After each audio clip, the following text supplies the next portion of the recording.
यहां बनने वाली भाजपा सरकार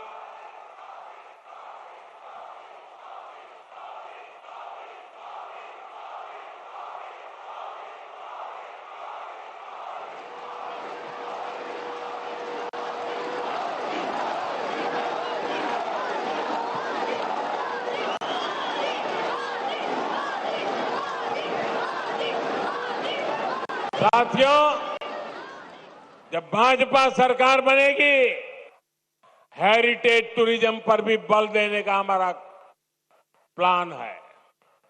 साथियों, हम गंगा जी पर जो इनलैंड वाटरवे बना रहे हैं या फिर जो हमारा समंदर है, इसमें क्रूज टूरिज्म के लिए बहुत संभावना है। ऐसी हर संभावना को भाजपा सरकार बनने के बाद तलाशा जाएगा, ताकि पश्चिम बंगाल के नौजवानों को काम के लिए कहीं और जाने के लिए मजबूर न होना पड़े। साथियों, इस बार लाल किले से मैंने देश की एक बहुत बड़ी चिंता की चर्चा की है। ये चिंता घुसपैठ के बढ़ते खतरे की है। कोलकाता के पश्चिम बंगाल के लोग समय से आगे की सोचते हैं, इसलिए आपके बीच मैं लगातार इस बहुत बड़ी राष्ट्रीय चुनौती की चर्चा करता रहा। आजकल आप देखते हैं, जिन देशों को विकसित कहा जाता है, जिनके पास संसाधनों की कोई कमी नहीं है, वहां घुसपैठियों के खिलाफ मुहिम चल रही है। ये देश अब घुसपैठियों को ज्यादा नहीं सह सकता। घुसपैठियों को निकालना चाहिए कि नहीं निकालना चाहिए? घुसपैठिए जाने चाहिए कि नहीं जाने चाहिए? उनको भगाना होगा कि नहीं भगाना होगा? कौन भगा सकता है? कौन भगा सकता है? घुसपैठियों से बंगाल को कौन मुक्त करा सकता है? घुसपैठियों से बंगाल को कौन मुक्त करा सकता है? साथियों, मोदी नहीं, भाजपा नहीं, आपका एक वोट करा सकता है। आपका एक वोट, एक बार वोट दे दीजिए, ये घुसपैठिए भाग जाने लग जाएंगे जी। साथियों, भारत के पास तो संसाधन सीमित है। हमें अपने नौजवानों को रोजगार देना है, अपने नागरिकों को सुविधाएं देनी है। जो घुसपैठिए हमारे नौजवानों का रोजगार छीन रहे हैं, जो हमारे इंफ्रास्ट्रक्चर पर दबाव डाल रहे हैं, जो हमारी बहनों बेटियों के साथ अत्याचार कर रहे हैं, ऐसे घुसपैठियों को हम भारत में नहीं रहने देंगे।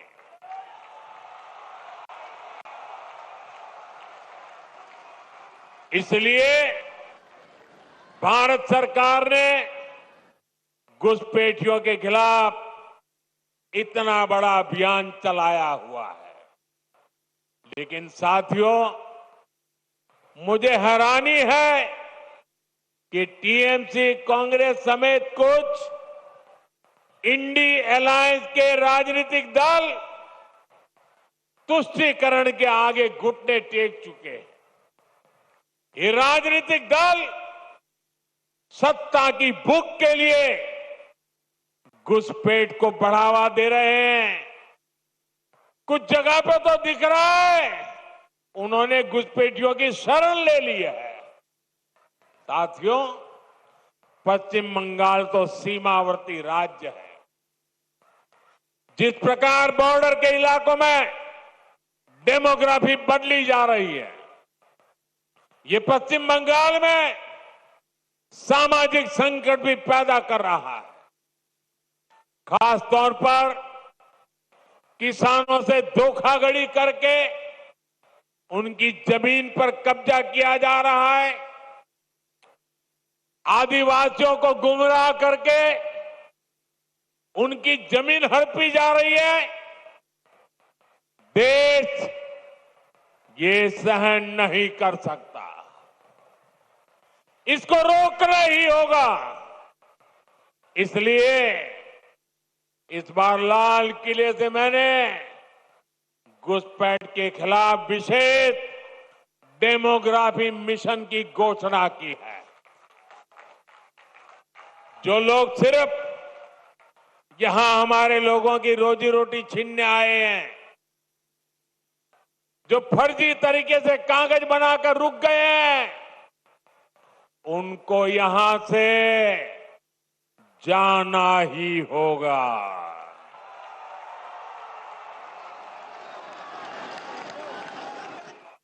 और ये काम ईमानदारी से पूरा हो सके, इसके लिए टीएमसी सरकार को भी यहां से जाना ही होगा।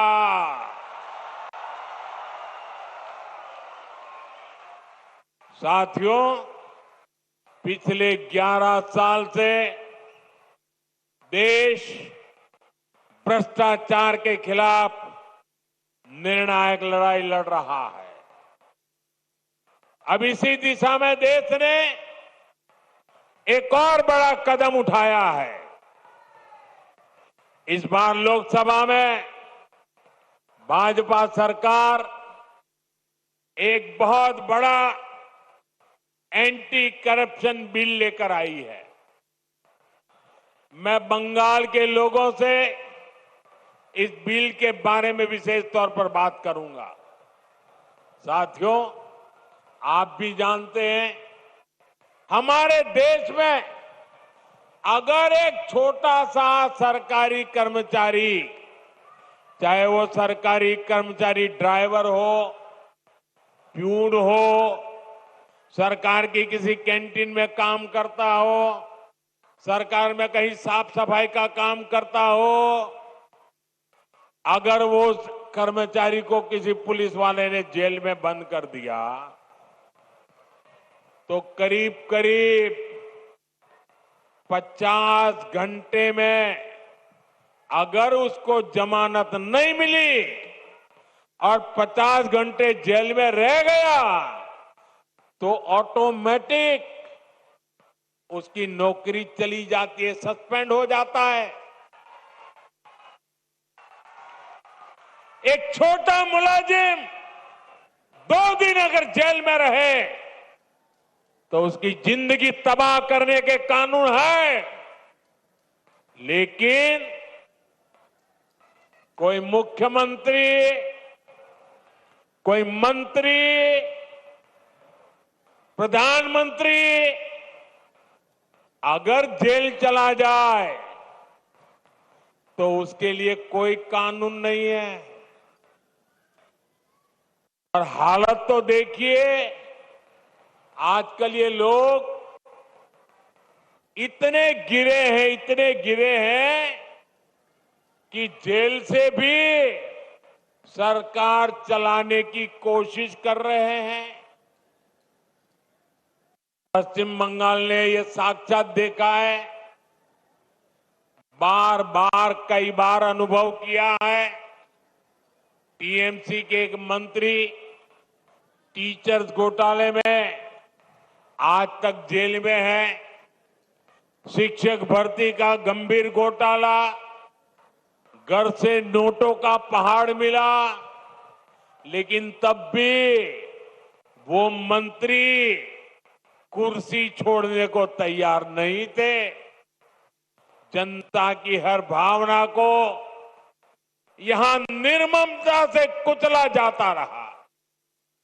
इसी तरह टीएमसी के एक और मंत्री पर गरीबों का राशन लूटने का आरोप है। इनकी भी करोड़ों रुपए की संपत्ति जब्त हो चुकी है।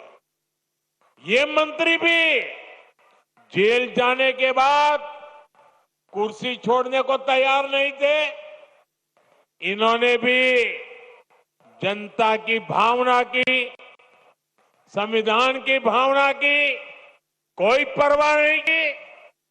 साथियों, आप मुझे बताइए, ऐसे लोग जो भ्रष्ट है, जो जनता को धोखा दे रहे हैं, क्या उन्हें सरकार में अपने पद पर रहने का हक है क्या? हक है क्या? हमने तो ये देखा है कि मुख्यमंत्री तक जेल जाते हैं, लेकिन वो जेल से सरकार चलाते हैं। ये संविधान का, लोकतंत्र का सरासर अपमान है और मोदी संविधान का यह अपमान होते नहीं देख सकता। इसलिए मैंने तय किया, ये सब नहीं चल सकता। मंत्री हो, मुख्यमंत्री हो, अरे इतना ही नहीं, प्रधानमंत्री को भी सख्त कानून के दायरे में लाया हूं। अगर पीएम भी 30 दिन जेल में रहे और उन्हें जमानत न मिले तो अगले दिन उनकी कुर्सी भी चली जाएगी। लेकिन साथियों, टीएमसी के लोग भ्रष्टाचार के खिलाफ इस कार्रवाई पर भड़क गए। वो इस कानून का विरोध कर रहे हैं। टीएमसी के लोगों ने संसद में इस बिल को फाड़ने की कोशिश की है। ये दिखाता है कि टीएमसी की पूरी राजनीति कैसे भ्रष्टाचार के पहाड़ पर टिकी है। इसलिए लोग इतने डरे हुए हैं, भ्रष्टाचारियों को बचाने में जुटे हैं। साथियों, हर चुनौतियों को परास्त करते हुए पश्चिम बंगाल फिर से भारत के विकास का पावर हाउस बन के रहेगा। इस संकल्प को लेकर हमें आगे बढ़ना है। आप याद रखिए और औरों को भी बताइए, हर गली मोहल्ले में, बंगाल के हर कोने में एक ही मंत्र, एक ही नारा गूंजता रहना चाहिए, बांटते चाय, बांटते चाय, बीजेपी ताई, बांटते चाय, बांटते चाय, बांटते चाय, बांटते चाय, बांटते चाय। एक बार फिर आप सभी को इतनी विशाल संख्या में और इतनी ऊर्जा के साथ इस सभा को सफल बनाने के लिए मैं आपका आभार मानता हूं। मेरे साथ बोलिए, भारत माता की, भारत माता की, भारत माता की, वंदे वंदे वंदे वंदे वंदे वंदे वंदे वंदे वंदे वंदे वंदे वंदे।